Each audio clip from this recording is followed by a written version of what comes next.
Are simplified characters actually faster and easier to learn and memorize? We're going to focus on a more practical side of things. Which is faster and more effective to learn, traditional or simplified characters? No matter what you choose, the bottom line is you need to learn one of them or both. 如果你不想浪费时间，加快步伐，你一定要这么做。Why? Because reading and writing are 50% of what we do as language learners, and without them, it's going to be really hard to practice. But here's something many people don't understand. The number of strokes doesn't necessarily make the word simpler. In fact, reducing strokes can actually make the word harder to learn. You see, simplified characters often reduce the number of strokes, but that reduction doesn't always make them easier to understand. Here's the thing. When we learn to read and write Chinese, we need those visual cues. Sometimes they point to the way the character should sound, and sometimes they give a hint as to the meaning. Let me explain. Think of native English speakers and how we use abbreviations. For example, if you see these three words here, you instantly know those stand for bread, napkins, and textbook. You don't need the full word because you're so familiar with it.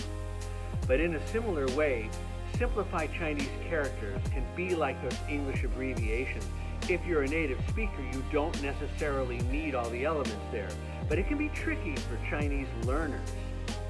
For example, take this character, 车, which means car. In simplified Chinese, it's written this way, which is much simpler, but notice how it loses its symmetry. Here's another example, 总, which means to gather or to include, in simplified Chinese becomes this character.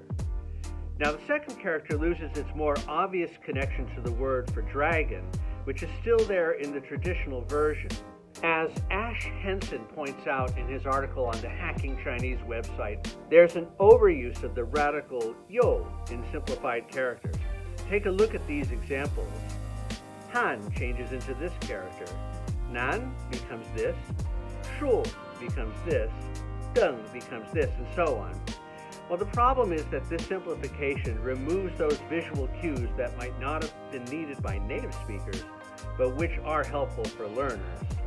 Now, again, of course, if you're a native speaker, you'll still be able to identify these characters easily because you don't need those elements to remember what the word means, and you can use context to fill in the gap. 但是当你学中文的时候，你千万不要玩猜谜游戏。Now we know that the literacy rate in Hong Kong and Taiwan, where they use traditional characters, is very high, about the same as China. So we don't need simplified characters to improve literacy rate with native speakers.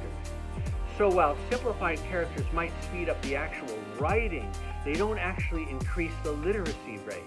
And in fact, the writing speed isn't an issue anymore now that we have dictation apps and character sets on the computer to type out the characters.